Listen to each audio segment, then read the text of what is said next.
Bien, bonjour ou rebonjour. Écoutez, je souhaitais, après la conférence de presse commune que nous avons donnée avec le président Trump, et nous avons pu exprimer quelques points importants, revenir peut-être plus en détail sur le G7 qui vient de se tenir. Je voulais d'abord évidemment remercier l'ensemble des chefs d'État et de gouvernement qui ont contribué à ces travaux depuis samedi soir.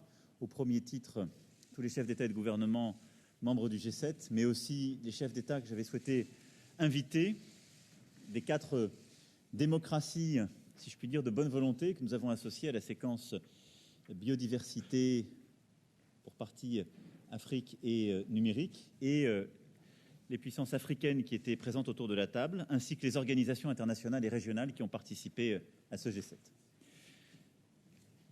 Je veux avant tout insister, comme nous l'avons fait avec le président Trump, sur la grande unité et l'esprit positif qui est sorti de ce G7.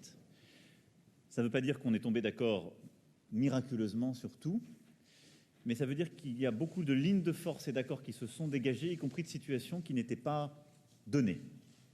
Et je pense que c'est un élément important, et c'est d'ailleurs ce à quoi servent ces événements et précisément ces rassemblements de dirigeants. C'est leur utilité. Ce G7 a été constitué de 2 moments, comme nous l'avions voulu. Une première phase durant laquelle les chefs d'État et de gouvernement du G7 stricto sensu ont pu échanger des vues stratégiques sur à la fois la situation de l'économie mondiale et les grandes crises, dans un esprit extrêmement informel et en dégageant des lignes de force extrêmement synthétiques. C'était un retour, si je puis dire, aux sources du G7 qui me semblait particulièrement important dans des moments de fébrilité, de tension, d'incertitude, où parfois on crée de la tension avec un luxe de détails et parce qu'on ne se dit pas suffisamment les choses.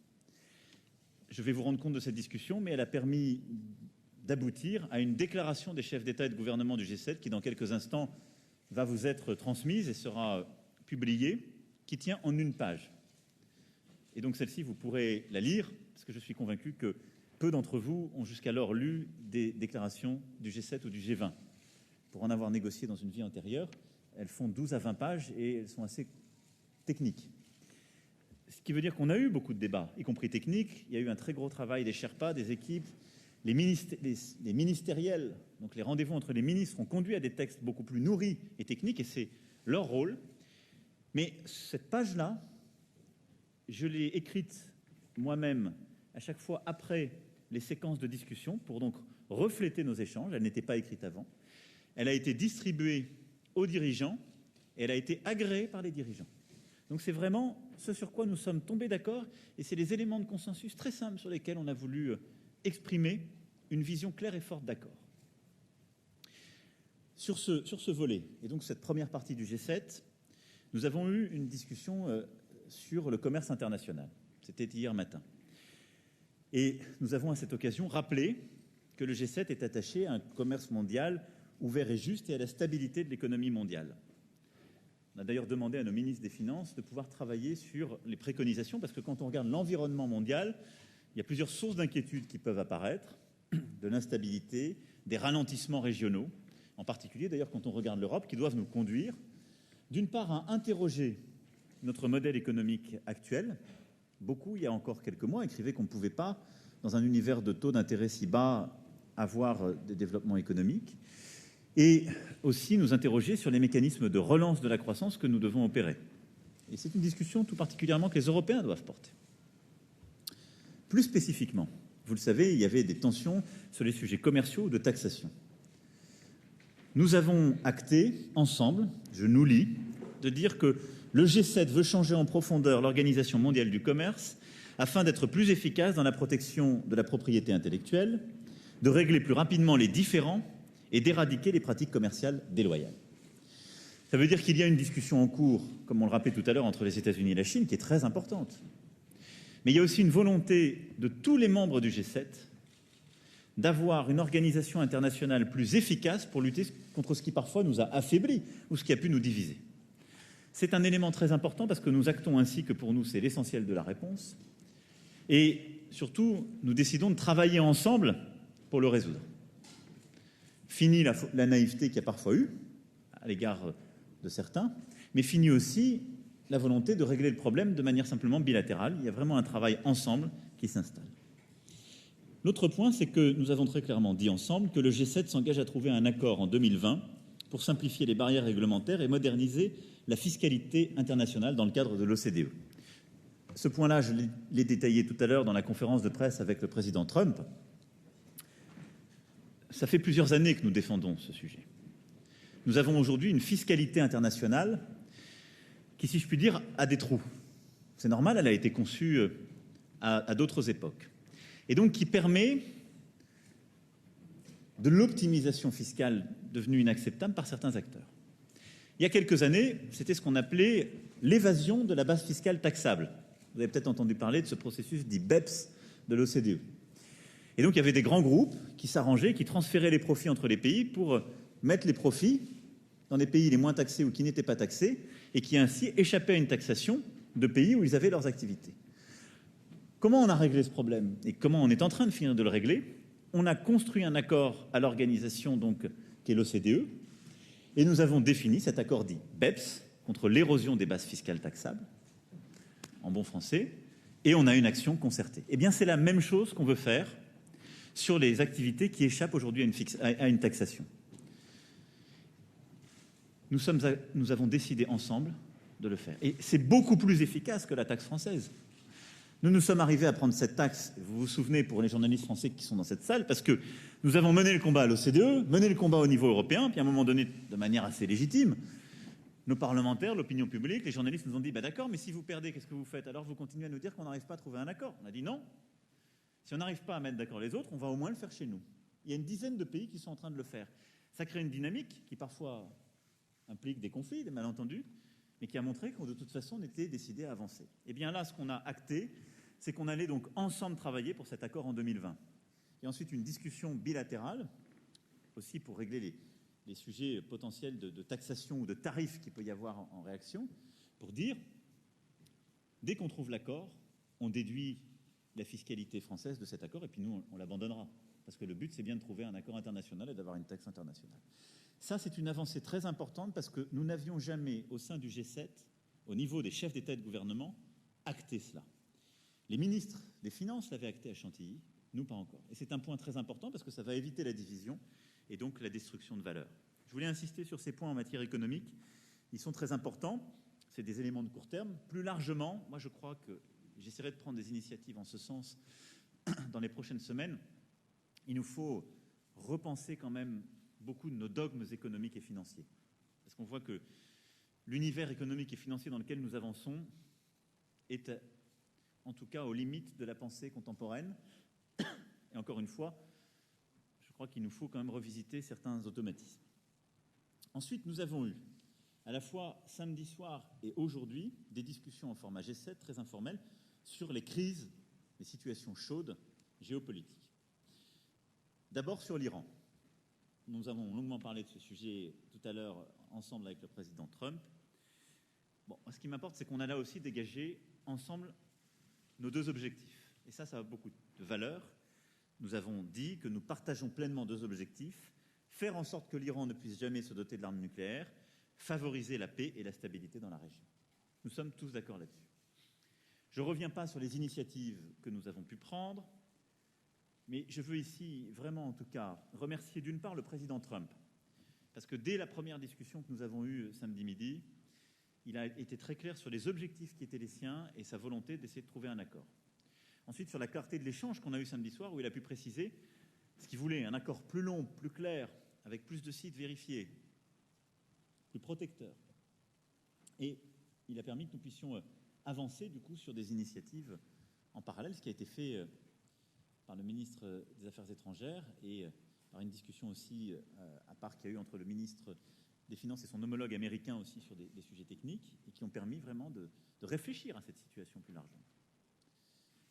Je veux aussi remercier la chancelière Merkel et le Premier ministre Johnson parce que ce travail a été fait très étroitement avec eux deux, que nous associons constamment, parce que comme vous le savez, nous sommes les 3 pays européens signataires de ce JCPOA, et donc notre coordination est à mes yeux très importante, et donc nous avons constamment évidemment associé l'Allemagne et la Grande-Bretagne à ce travail et à ces initiatives. Je pense que tout n'est pas réglé. Il faut être très prudent, extrêmement humble dans ce moment-là. Mais il me semble que d'abord, nous avons su à 7 dire clairement ce que nous recherchons tous ensemble. Unité, clarté, apaisement. Ensuite, nous nous sommes parlé, et y compris sur les détails techniques, nous avons amorcé des discussions entre nous, pas avec l'Iran, mais entre nous déjà, sur ce point. Et puis nous, Français, nous avons pu continuer à discuter avec l'Iran à la lumière de toutes ces avancées. Et enfin, on a pu obtenir un message positif sur les intentions, l'acceptabilité d'une rencontre, du côté américain comme du côté iranien, avec beaucoup de prudence à ce stade. Mais avec le fait que, de part et d'autre, si une rencontre est utile, dans le bon format, au bon moment, ils y sont prêts. Ça, je crois que c'est très important. Donc tout ça doit nous conduire quand même à court terme à de la désescalade, et je l'espère à la préparation d'une solution utile. En tout cas, nous allons continuer d'y travailler avec beaucoup d'humilité, mais ça n'aurait pas été possible sans vraiment cette clarté du président américain et ce travail que nous avons fait en particulier avec la Grande-Bretagne et l'Allemagne. Je veux aussi remercier le Premier ministre Abe qui a mené plusieurs initiatives à l'égard de l'Iran. Et nous sommes très vigilants à ce que ces discussions se poursuivent. J'appellerai le président Rouhani dans les prochaines heures pour pouvoir lui parler. Les ministres parleront à leurs homologues également en ce sens. Sur la Russie, nous avons eu, et la situation en Ukraine, nous avons eu là aussi une longue discussion. Nous avons acté, et c'est dans le texte très court que nous sortons, que nous réunirons en septembre une réunion au niveau des chefs d'État et de gouvernement en format Normandie. J'avais commencé cette discussion avec le président Poutine à Brégançon il y a une semaine, quasiment heure pour heure, qui souhaitait aussi qu'on puisse avoir une telle réunion. Et j'avais eu au téléphone le président Zelensky, que le ministre a pu avoir aussi pendant ce sommet, qui a confirmé cette intention. Parce que nous pensons que les conditions sont réunies pour avoir un sommet utile au niveau des chefs d'État et de gouvernement.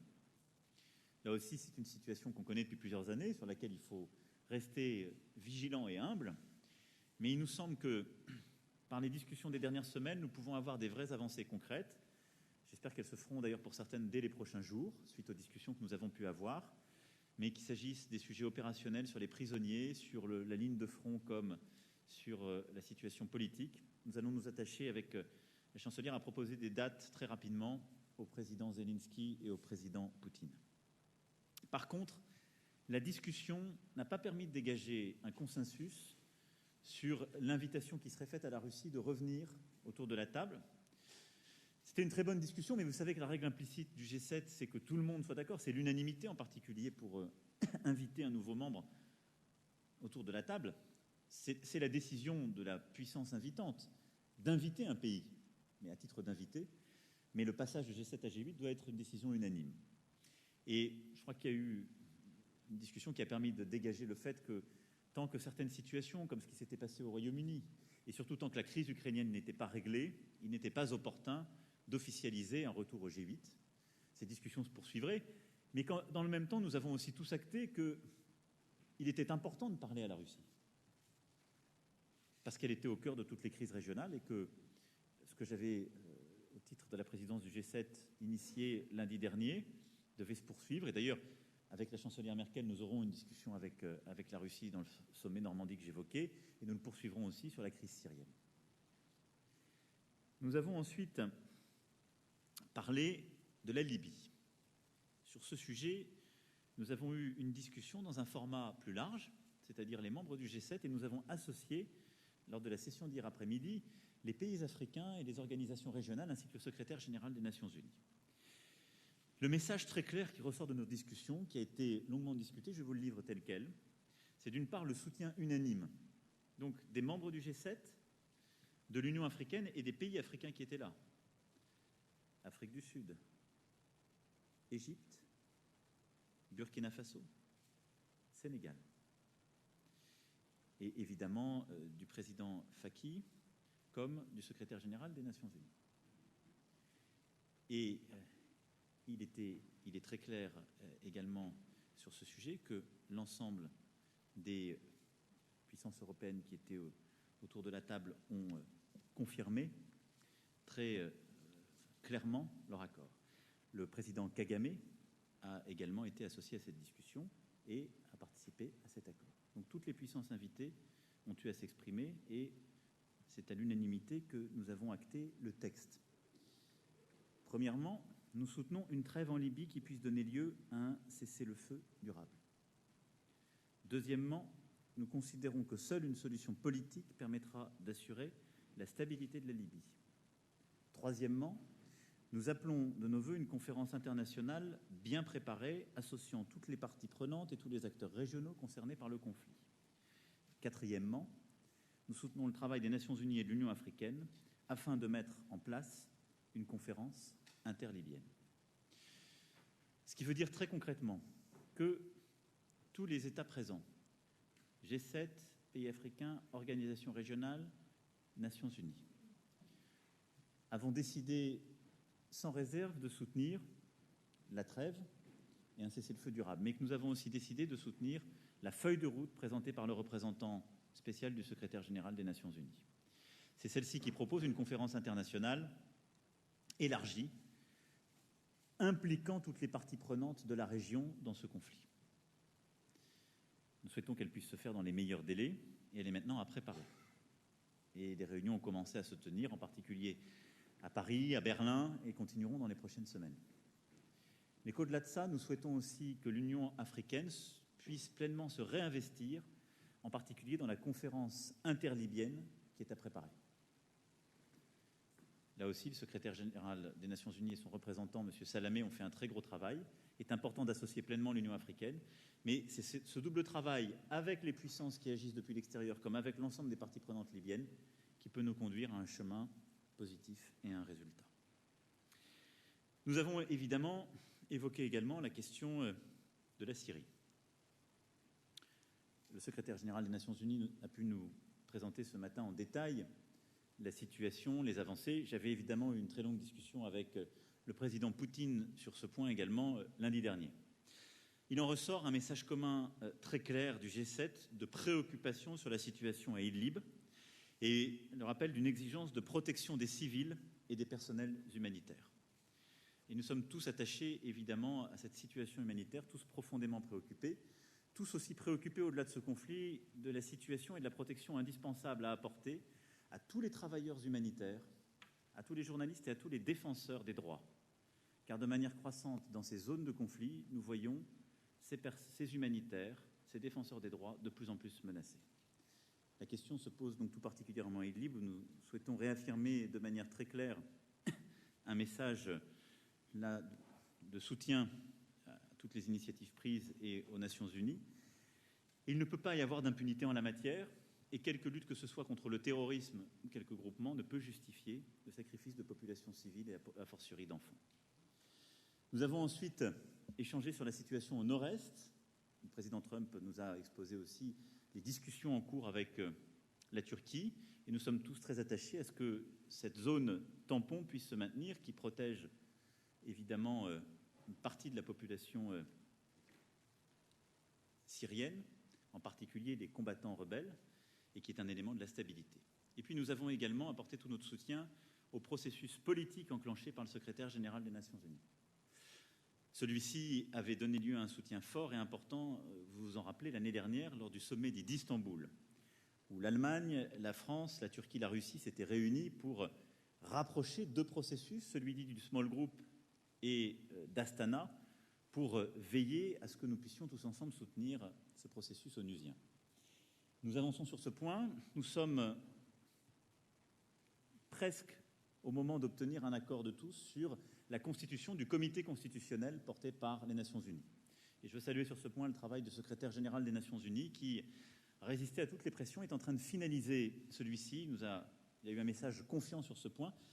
C'est un élément essentiel parce que la stabilité durable de la Syrie ne pourra être trouvée, et là-dessus nous sommes tous d'accord aussi, que si nous savons assurer une Syrie pacifiée et plus inclusive, c'est-à-dire avec un comité constitutionnel qui peut travailler, avec des réformes qui permettront d'être proposées ensuite au vote des Syriens, et avec des Syriens qui, vivant en Syrie ou en dehors de Syrie, pourront être pleinement associés au vote et décider de leur destin. Le retour des réfugiés ne pourra être quant à lui réglé que quand la sécurité de ces derniers dans leur pays d'origine pourra être assurée. Et les échanges que j'ai pu avoir encore ces dernières semaines avec le HCR me l'ont confirmé. Sur la Corée du Nord, nous avons eu également une discussion cet après-midi en format G7 et nous souhaitons rappeler l'attachement du G7 à une solution qui permette par la négociation la dénucléarisation complète, vérifiable et irréversible de la péninsule.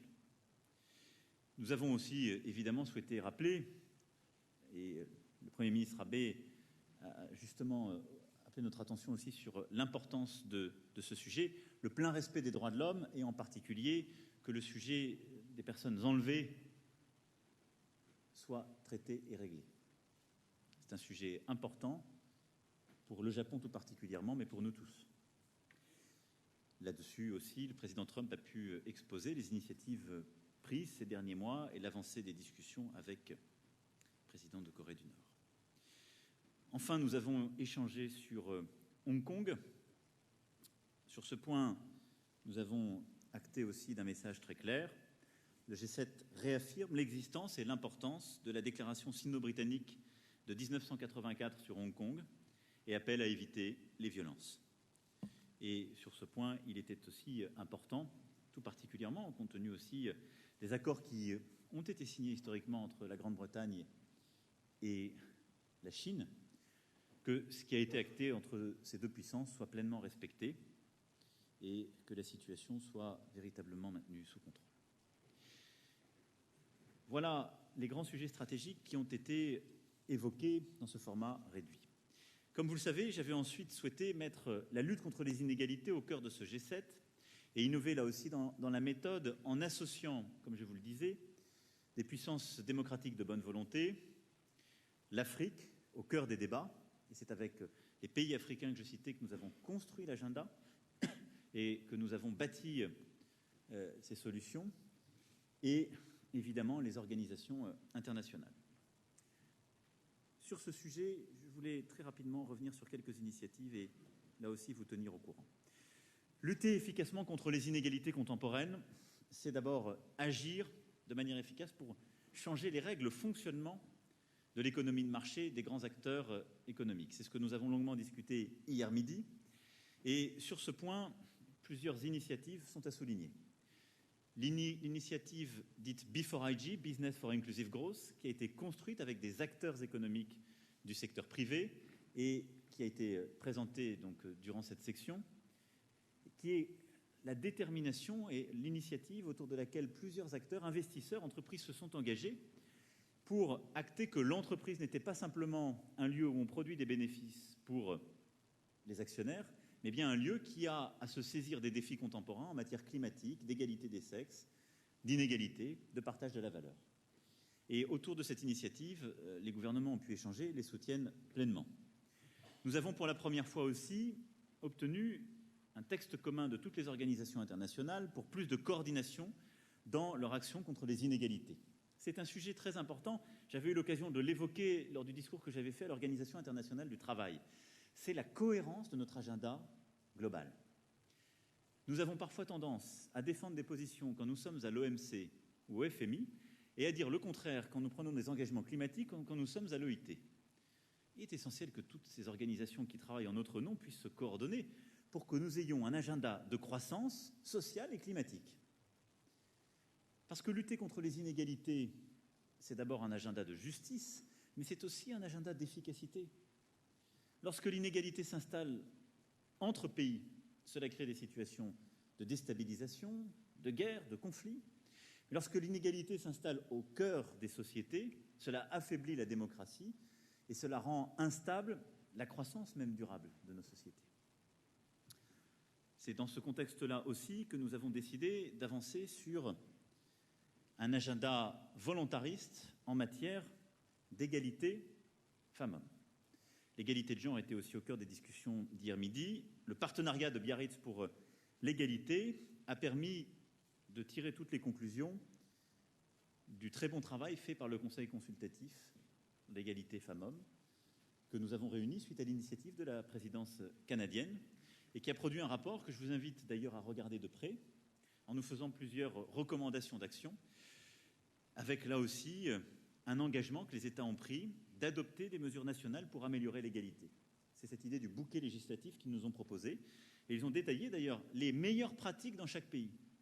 Moi-même, je me suis engagé d'ailleurs à m'inspirer de plusieurs pratiques, certaines américaines, d'autres européennes, pour améliorer l'accès à l'entrepreneuriat des femmes.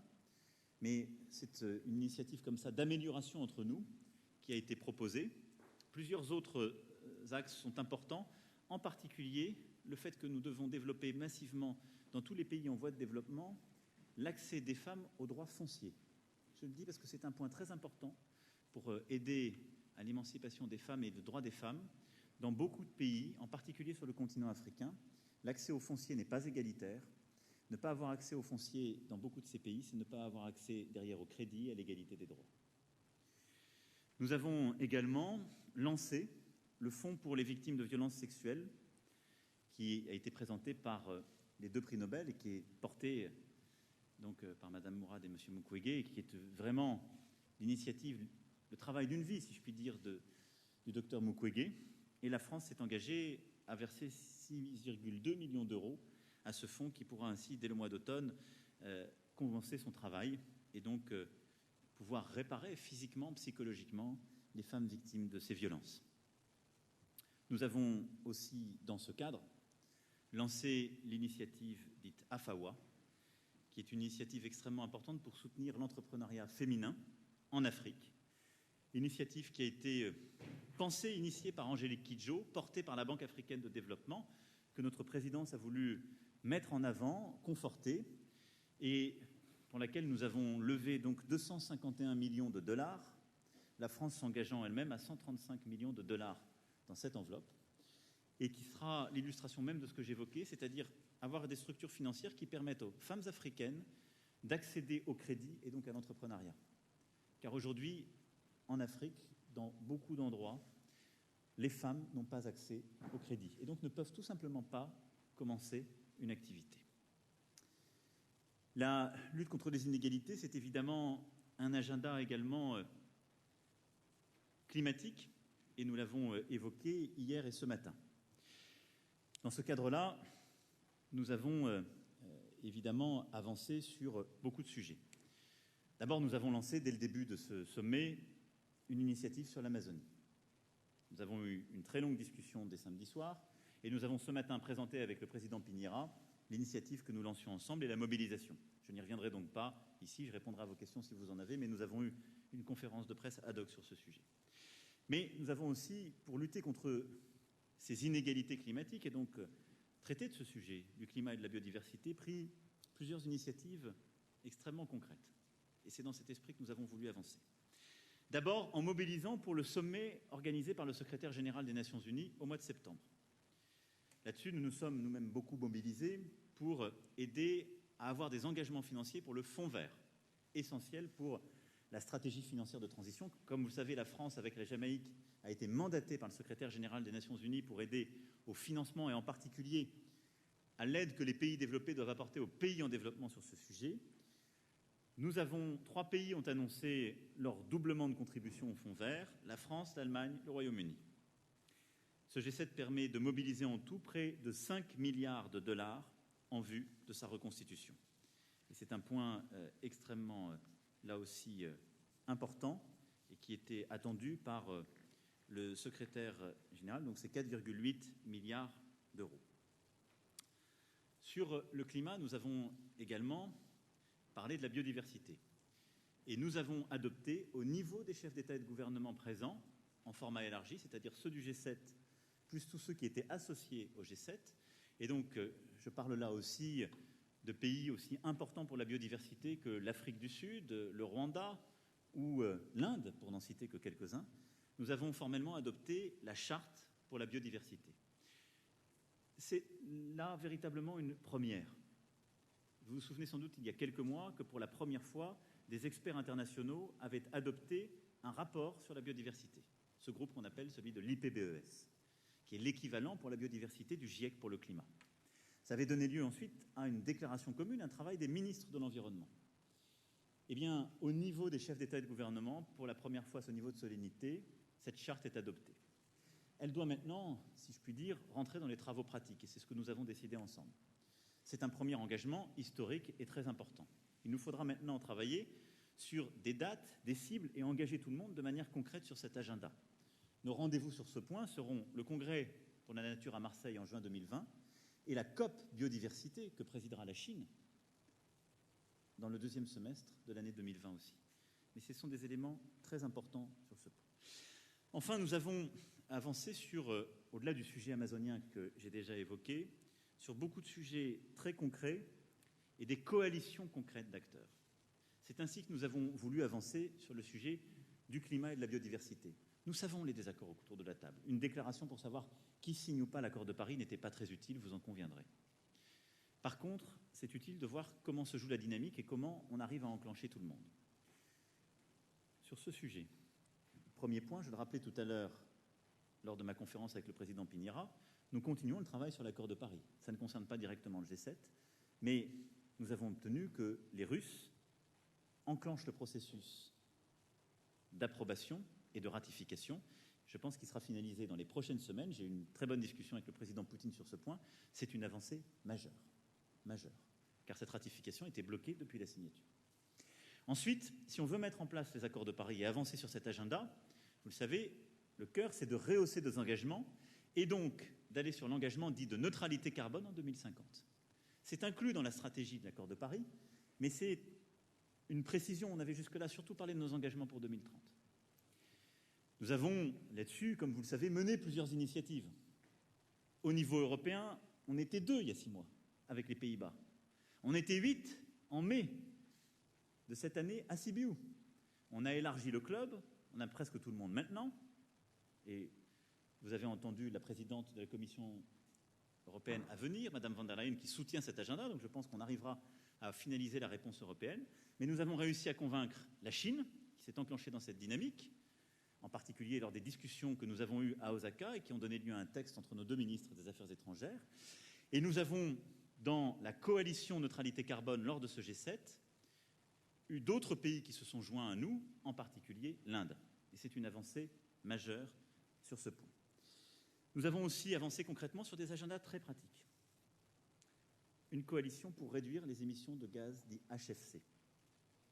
Ces gaz qu'on trouve dans les climatiseurs, un peu sous-utilisés peut-être cet après-midi, mais c'est une très bonne chose justement pour l'équilibre climatique, parce que je nous vois souffrir collectivement. Mais ces gaz donc dits HFC sont extraordinairement nocifs et avec des impacts en matière de réchauffement climatique bien pires que le CO2. Là-dessus, il fallait engager d'une part les acteurs industriels, mais aussi des pays très concernés comme l'Inde. C'est la coalition HFC que nous avons montée avec un très gros travail ces derniers mois et un engagement qui a été conclu jeudi soir lors de la visite du Premier ministre Modi et qu'il a pu exprimer aujourd'hui. De la même manière, un accord inédit a été trouvé en matière de transport maritime. Vous savez, c'est aussi un secteur qui émet beaucoup.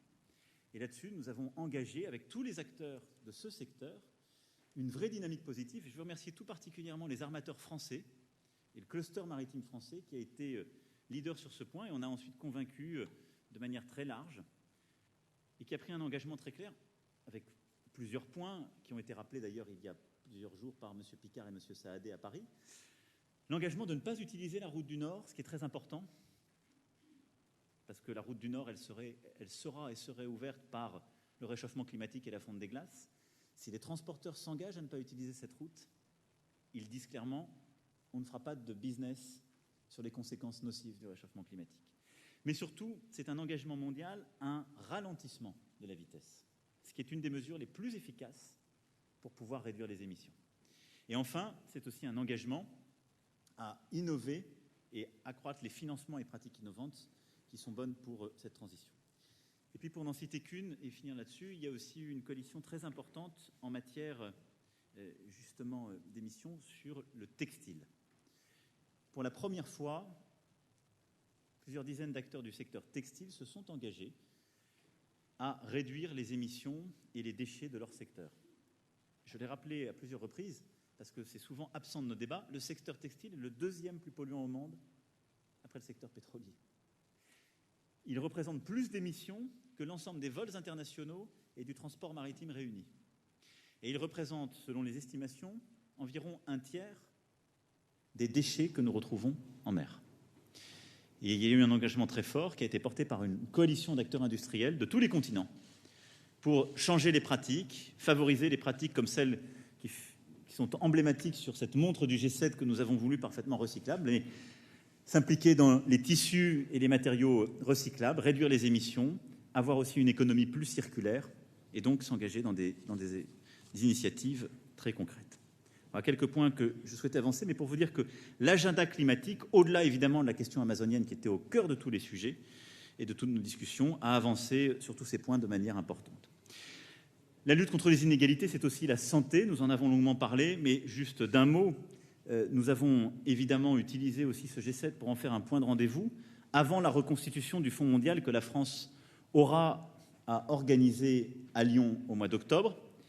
Et sur le Fonds mondial, c'est 4,6 milliards d'euros d'engagements qui ont pu être confirmés aujourd'hui en vue du rendez-vous d'octobre. Comptez sur moi, je maintiendrai la pression. Nous avons également longuement travaillé sur l'Afrique, c'était le cœur de la séquence d'hier après-midi. Je ne reviens pas sur les sujets les plus chauds et les crises, mais sur l'Afrique, nous avons surtout voulu acter d'une méthode du G7. On a parlé donc des crises avec les Africains, et moi j'y tenais beaucoup. On a parlé de Libye, on a parlé du Sahel, on a parlé de tous les sujets avec les Africains autour de la table. Et donc nous avons, au-delà de cette discussion, acté une déclaration commune sur la Libye. Nous avons ensuite acté d'un partenariat commun pour la stabilité et la sécurité au Sahel, qui a été présenté hier après-midi avec la chancelière Merkel et le président Kaboré, et qui était un point très important sur les sujets de sécurité. Nous avons acté de l'initiative AFAWA, dont je viens de vous parler, pour l'entrepreneuriat féminin. Et je souhaite que nous puissions aussi adopter un partenariat stable et dans la durée, associant plus concrètement l'Afrique et l'ensemble des puissances africaines pour qu'ils construisent avec nous cet agenda. Enfin, nous avions ce matin également une discussion sur le numérique, parce que c'est un sujet essentiel de cet agenda en matière de lutte contre les inégalités et de préservation de nos démocraties.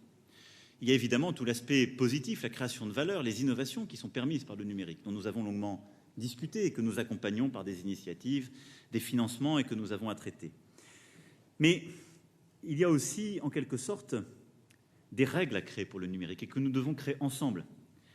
Il ne s'agit pas d'avoir un numérique qui soit surréglementé, il s'agit simplement que le secteur numérique ne soit pas une jungle économique, une jungle civique, et que lorsque nos citoyens sont en train d'échanger sur les réseaux sociaux, qu'ils aient les mêmes devoirs que dans la rue et les mêmes droits, que l'information puisse être aussi libre et protégée dans sa véracité, et donc transparente, et que l'initiative économique soit juste. C'est pourquoi nous avons obtenu plusieurs avancées sur ce point. La signature par les acteurs de l'Internet d'une charte pour un Internet libre, sûr et ouvert, pour protéger contre les contenus haineux. C'est la poursuite du travail que nous avions lancé au mois de mai dernier à Paris avec l'appel dit de Christchurch. Rappelez-vous, au mois de mai, des acteurs du numérique, plusieurs pays se réunissaient pour justement lutter contre ces contenus haineux. Nous avons formalisé là un accord avec pour la première fois plusieurs plateformes anglo-saxonnes qui ont signé et européennes qui ont signé cet accord, avec une quasi-unanimité des États pour le soutenir. Et nous continuons le travail. On a eu une très bonne discussion avec les États-Unis d'Amérique qui, pour des sujets juridiques, n'ont pas pu formaliser un accord sur ce point, mais avec beaucoup d'avancées concrètes qui me rendent optimiste pour les prochaines semaines. Nous avons ensuite formalisé un soutien unanime, celui-ci, au partenariat Information et démocratie, qui est, comme vous le savez, une initiative extrêmement importante qui a été lancée par Reporters sans frontières avec plusieurs partenaires, qui avait été présentée au premier forum de Paris en novembre dernier.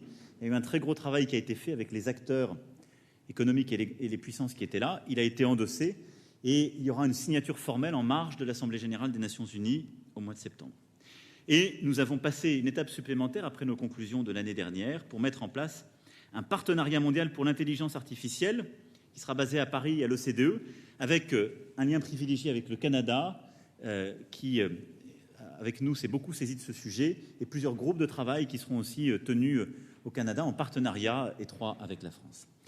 Voilà l'essentiel des sujets que je souhaitais rapporter au titre de la présidence de ce G7 de la manière la plus la plus transparente et précise qui soit. Et donc, pardon d'avoir été peut-être un peu exhaustif, mais je pense que c'était ce que j'avais promis à mes collègues, et c'était la condition aussi pour avoir un document A7 le plus complet, et le plus clair, et le plus synthétique. C'est celui qui est en train d'être diffusé. Je voulais, en concluant, évidemment remercier l'ensemble des parties prenantes, et donc tous les chefs d'État et de gouvernement qui ont été ici présents. Remercier aussi tout particulièrement, d'une part, le Premier ministre Trudeau, qui a assuré la présidence de ce G7 avant la France et avait permis beaucoup d'initiatives et d'avancées, et remercier le président Trump, qui aura assuré la présidence l'année prochaine. Il a annoncé il y a quelques instants qu'il le ferait à Miami, et qui a aussi permis d'avancer sur beaucoup de sujets avec beaucoup de volontarisme et des discussions extraordinairement productives que nous avons pu avoir tous les deux et autour de la table à 7 ou plus.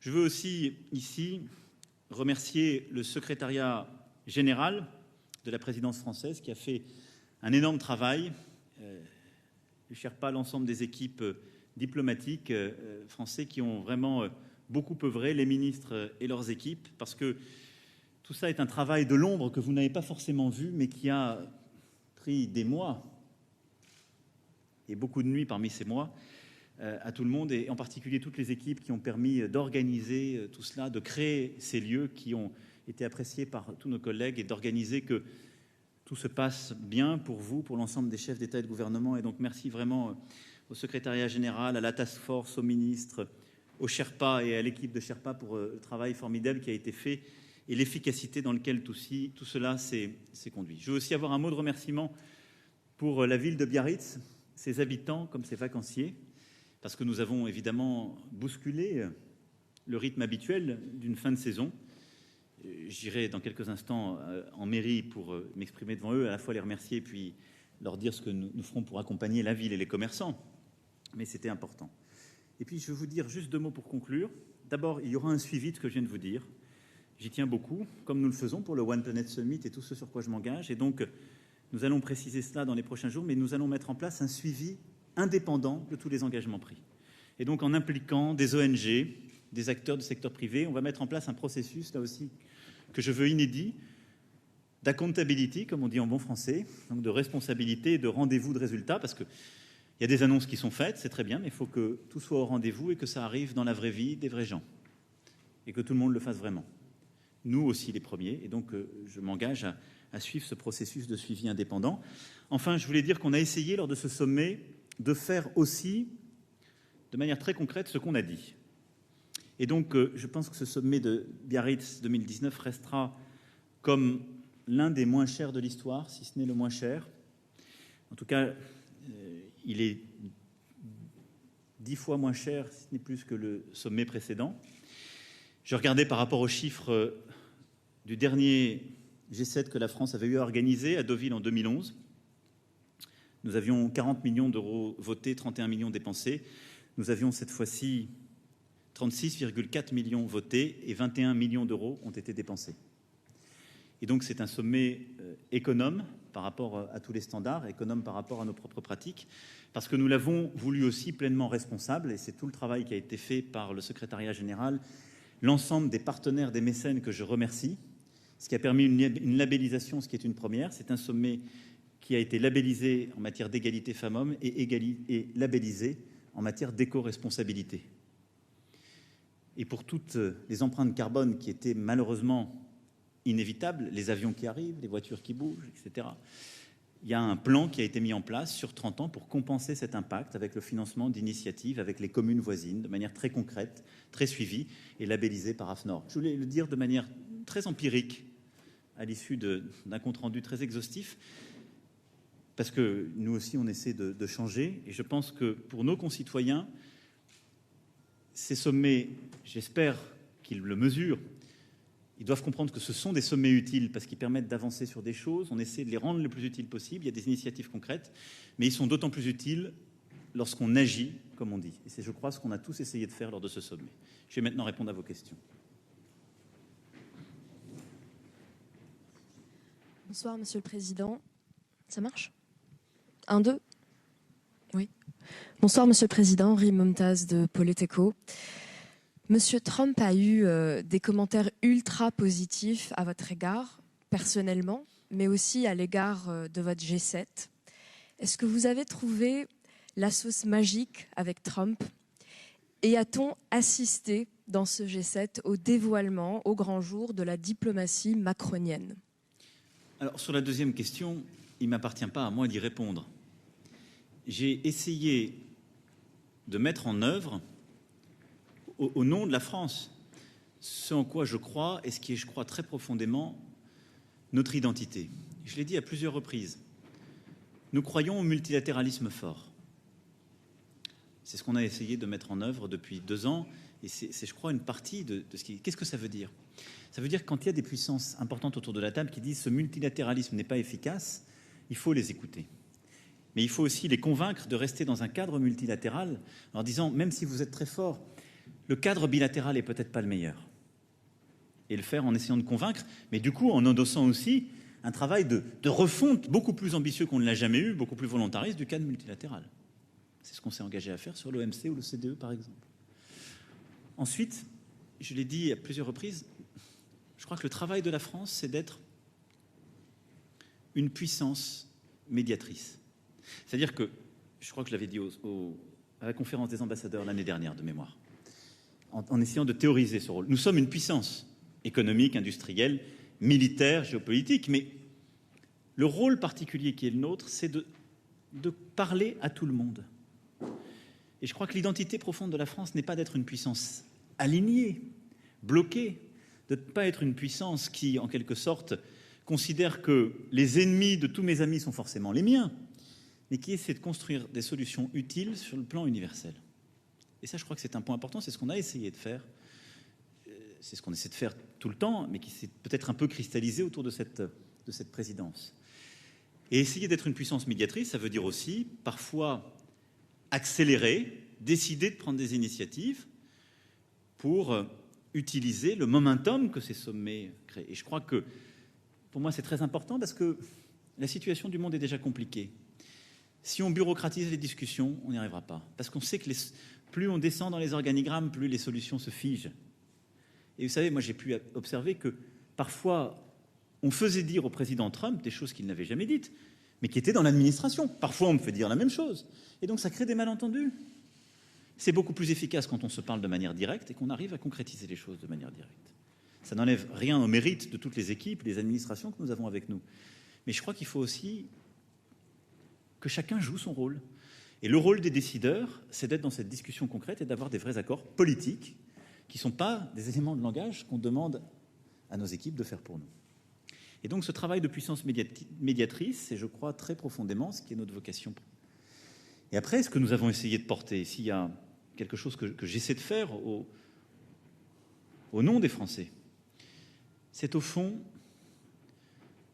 de dire que notre rôle, c'est évidemment de défendre la France, mais c'est de défendre les valeurs universelles qui nous ont faites. Et c'est ce que je disais l'autre jour en disant que la finalité de notre diplomatie, ça doit être aussi d'aider à la renaissance de ce que j'appelle cet esprit européen, qui est à la fois un esprit de résistance à la fatalité que porte profondément la France, qu'elle a toujours insufflé, et une volonté de bâtir des solutions pour nous-mêmes et des solutions universelles. Il faut ensuite avoir beaucoup d'humilité, parce que tout ça est fragile, parce que les tensions sont grandes, mais notre rôle est au moins d'essayer. Et au nom des Français, c'est ce que nous avons essayé de faire pendant ces deux jours. Sur le président Trump, je crois que ce qui fonctionne, c'est la relation directe, c'est l'explication respectueuse et c'est la construction de compromis efficaces. Le président Trump est quelqu'un qui, à juste titre, veut défendre les intérêts de son pays, de ses travailleurs. C'est quelqu'un qui dit les choses de manière très directe et qui aime trouver des accords, bâtir des accords. Et donc, ce que j'ai privilégié, c'est un échange extrêmement direct, transparent, permanent avec lui. Et c'est comme ça que je continuerai à faire. Et c'est comme ça qu'on a eu, je dois le dire, vraiment un formidable déjeuner de travail samedi, mais surtout des sessions de travail extrêmement productives et un vrai partenariat entre les États-Unis et la France. Valérie Astruc, France 2. Vous avez déclaré que les conditions étaient désormais réunies pour une rencontre entre Donald Trump et le président iranien Rouhani. Il se trouve que Donald Trump, au début de son mandat, avait cherché à rencontrer Rouhani. Qu'est-ce qui fait qu'aujourd'hui, l'Iran serait désormais favorable à rencontrer le président américain? Est-ce que c'est l'effet des sanctions? Deuxième question, est-ce que du coup la partie américaine serait prête à lever un certain nombre de sanctions? Et puis si cette rencontre se fait, comment la qualifieriez-vous et quel rôle comptez-vous y jouer? Merci. Alors ce sont 3 très bonnes questions et je vais être très décevant sur ces 3 très bonnes questions. Mais parce que la situation est ainsi faite et parce que c'est comme ça que je serai le plus utile. C'est le président Rouhani ce matin qui a déclaré qu'il était prêt à rencontrer les chefs d'État et de gouvernement si c'était utile à résoudre la situation. C'est une vraie avancée. Et le président Trump a dit tout à l'heure qu'il était prêt à rencontrer si des conditions étaient remplies, le président Rouhani. Et je crois que c'est voilà, le début de quelque chose qui permet un événement qui est cette rencontre. Après, les explications, les motivations, c'est qu'il y a eu un travail, c'est qu'il y a des sanctions qui créent un effet, indéniablement, et c'est qu'il y a tout un travail qui se fait derrière pour en créer les conditions. Le jour, le lieu, l'heure, etc., il est trop tôt pour le dire.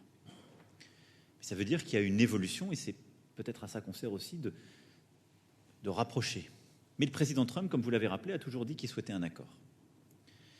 Je crois ensuite qu'il faut respecter les contraintes politiques iraniennes, et les déclarations qui ont été faites. Et donc maintenant, on va construire dans les prochaines semaines, par le travail technique que nous allons d'une part continuer avec la partie iranienne, par les discussions que nous ferons avec l'ensemble des signataires du JCPOA et avec les Américains, on va essayer de faire, nous, avancer nos propositions techniques.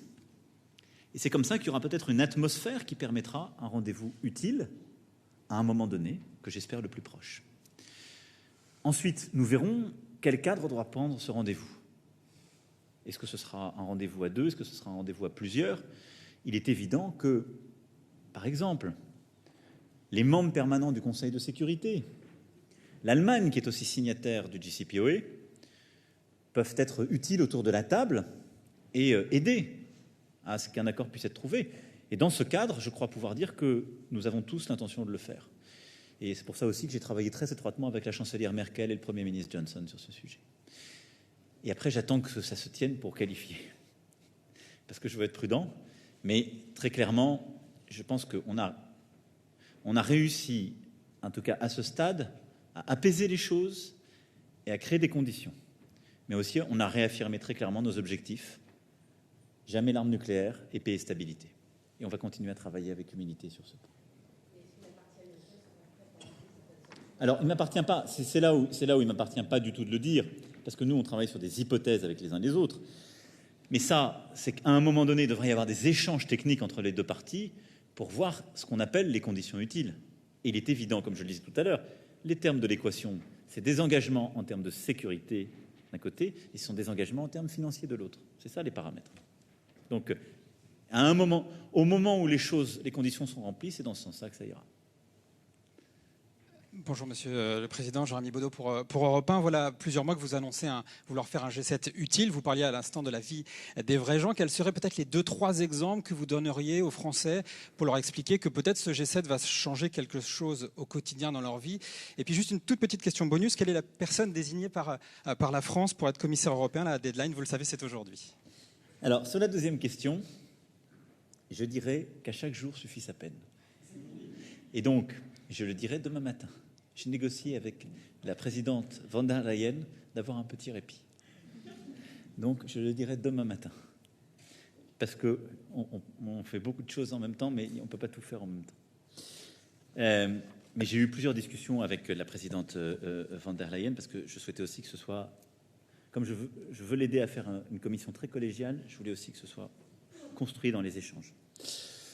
Écoutez, j'ai dit tout ce qu'on avait fait.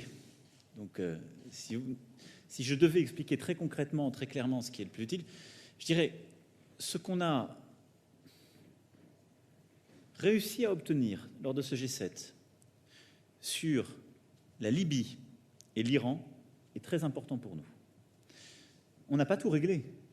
mais je crois qu'on a fait 2 pas utiles dans la bonne direction. Et ça vous touche dans votre quotidien. Parce que si les choses s'embrasent en Iran, si l'Iran obtient l'arme nucléaire, c'est terrible pour nous en termes de sécurité.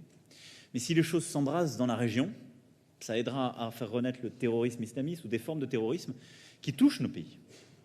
Et on l'a vécu, encore une fois, en 2015. Donc, construire la paix dans cette région et aider à la stabilité, c'est très utile pour nous, même si ça vous paraît loin. La Libye, c'est aussi très important, parce que, vous le savez, on a fait des erreurs sur la Libye par le passé. On a collectivement mis la Libye dans une situation où il y avait un dirigeant qui ne nous plaisait pas, mais on ne savait pas en trouver un autre, et donc c'est l'anomie dans ce pays. Il n'y a plus de règles.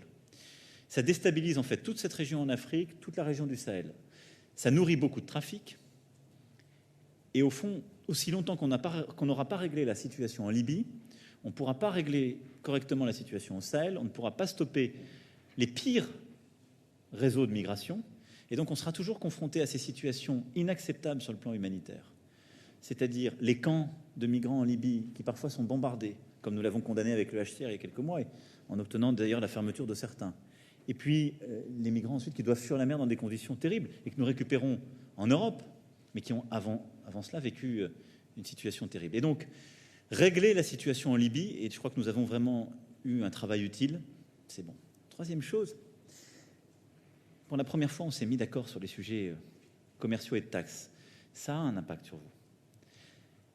Quand le monde se dérègle, que l'économie mondiale se dérègle, ça crée du chômage. Vous savez, les tensions qu'il y a et le ralentissement qu'il y a en Chine en ce moment, ça crée un ralentissement de beaucoup d'entreprises allemandes qui exportaient en Chine. Ça crée donc des tensions en Allemagne et un ralentissement de l'économie allemande.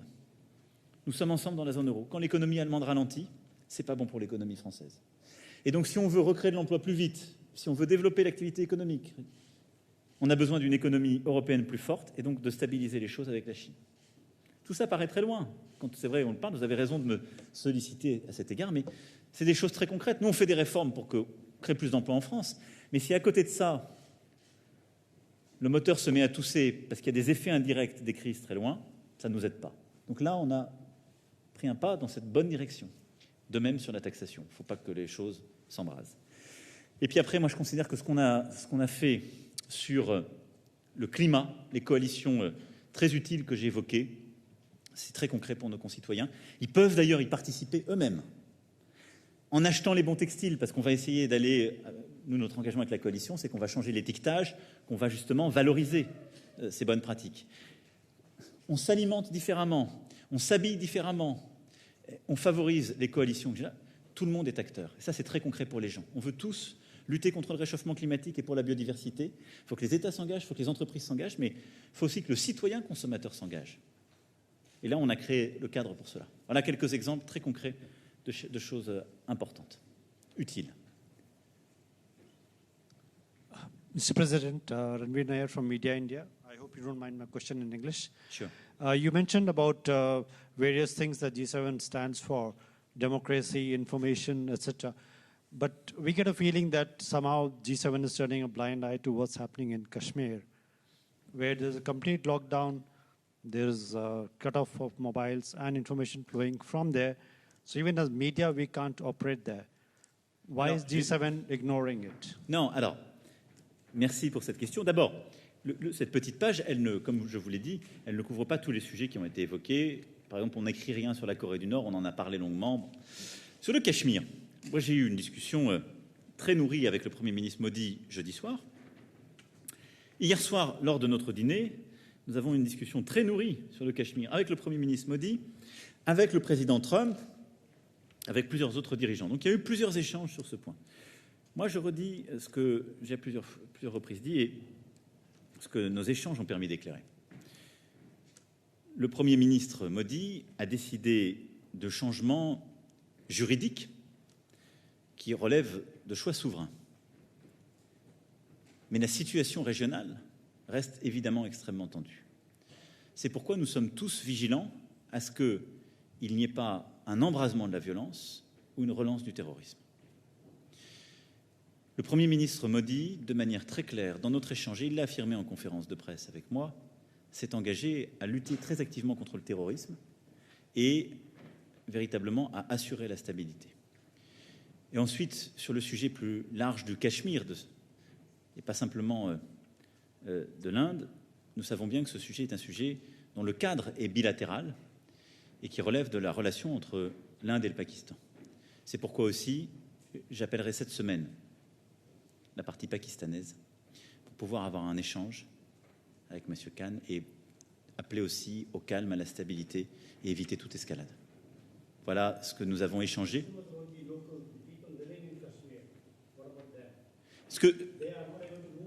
Alors, c'est ce que j'ai dit. Donc, quand je parle d'objectif de stabilité, c'est évidemment qu'on puisse au plus vite normaliser la situation. Pardon, vous avez raison de me reprendre sur ce terme. On prend encore quelques questions, Cédric. Concernant la taxe sur le numérique, vous dites avoir trouvé un début d'accord avec Donald Trump. Vous dites que la France est prête à renoncer à la taxe nationale en cas de mise en place d'une taxe internationale. Vous dites aussi que la France est prête à accorder un crédit d'impôt s'il y a eu un trop-plein perçu par l'État français sur la taxe GAFA. On ne voit pas très bien quelles sont les concessions américaines dans ce début d'accord. Et donc, est-ce que la France est la seule à faire des avancées et des pas en avant? Non, pas du tout. Et merci de me faire préciser cela. Au contraire, jusqu'à présent, il y avait plusieurs pays, y compris autour de la table du G7, qui n'étaient pas favorables à avancer sur cette taxe internationale. Parce que certains de leurs acteurs ne payaient pas du tout de taxes. Donc, c'est une vraie avancée américaine d'aller vers nous sur le sujet de la taxation internationale. Et je pense que c'est vraiment un point qui avait été discuté par les ministres de l'économie et des finances et que nous avons discuté. Et d'ailleurs, c'est ce que reflète notre déclaration commune. Cette page au niveau des leaders, nous le disons très clairement. Et donc après, c'est un sujet extrêmement technique parce que c'est comment taxer des activités numériques sur des bases internationales avec 2 piliers. On pourra revenir dans le détail de tout cela. Mais donc, de manière très claire, le mouvement que nous faisons l'un vers l'autre, c'est de dire... Une partie disait « on veut rien entendre parler de rien au niveau international, dit ok, on va travailler et on a envie d'avancer. Et l'autre partie disait si ça n'avance pas au niveau international, on le fait chez nous. Et nous on dit si c'est ça, on arrête. Pour être très clair, l'engagement que prend la France, c'est quoi? C'est de dire dès qu'on a la taxe internationale, on arrête avec la nôtre. C'est 10 fois plus efficace d'avoir une taxe internationale. C'est ce qu'on voulait depuis le début. Et c'est beaucoup mieux. Donc évidemment, on l'arrête dès qu'on l'a. Et la deuxième chose, c'est de se dire commençons plus vite les débats. Et permettons, ce n'est pas un crédit d'impôt, qu'il n'y ait pas de, si je puis dire, une taxe sur l'autre. Et donc que la taxe perçue pendant le délai de négociation, si on arrive à un accord, soit déductible de la taxe internationale. Pour pas que ceux qui auraient payé la taxe française et la taxe internationale soient doublement taxés cette fois-ci. Pardon, c'est un peu technique, mais c'est pour être très précis. Donc, pas de double taxation, donc c'est pourquoi on s'est engagé à ce que la taxe française soit déductible de la taxe internationale le jour où elle existe. Et puis, derrière, évidemment, engagement qu'on arrête la taxe française le jour où on a la taxe internationale. Maintenant, la clé, elle est dans le travail technique entre nos ministres, dans le cadre de l'OCDE, pour qu'on finalise vite cet accord. On crée un momentum pour que cet accord existe. Et je pense que c'est très important. Je vais prendre encore une question, la dernière, parce que Bonjour. Je crois que je suis en train d'être très... Bastien Auger, LCI TF1.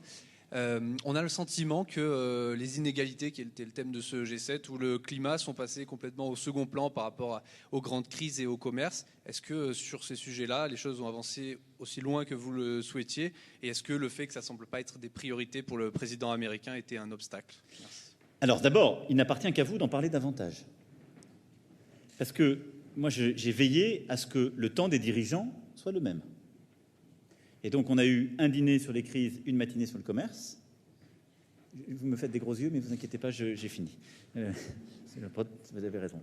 Et ensuite, on a eu un déjeuner sur la biodiversité, une après-midi de travail sur l'Afrique, une matinée sur le climat, la biodiversité, et ensuite la dernière session sur le numérique. Donc, quand je regarde les choses, l'agenda inégalité n'est pas marginalisé.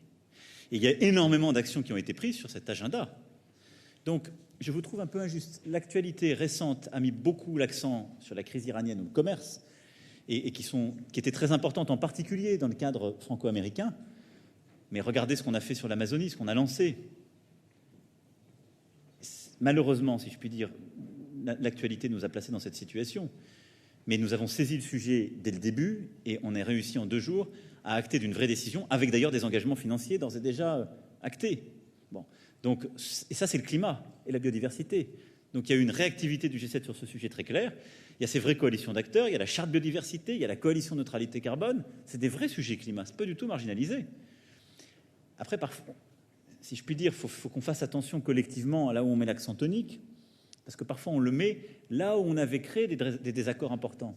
Et donc c'est vrai, comme avant ce sommet, on disait ça va être terrible sur le commerce et la taxe digitale, ça va être terrible sur l'Iran. On a intelligemment essayé de trouver une solution utile et avancée. Donc on a beaucoup parlé de ça, mais ça n'enlève rien à l'importance de tous les autres sujets.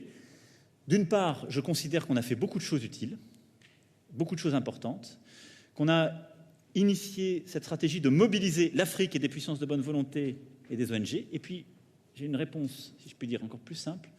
Je viens de m'engager au suivi et à la responsabilité. Et donc vous aurez la pleine réponse à votre question à travers le temps. Moi, je suis prêt à en reparler avec vous de manière régulière, pour vous expliquer où on en est de ce que je vous ai dit aujourd'hui, et puis aussi pour que les organisations qu'on va mandater pour faire le suivi transparent puissent vous le dire.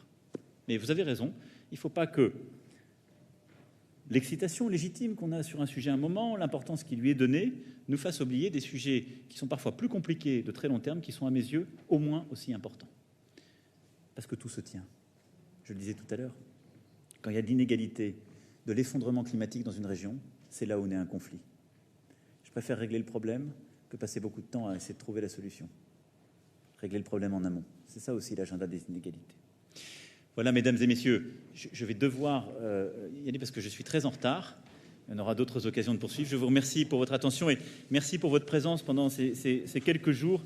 Je sais que ce sont parfois des conditions compliquées. On a tout fait pour vous les rendre les plus simples possibles pour que vous puissiez travailler dans de bonnes conditions. Et donc, merci pour votre travail. Merci beaucoup.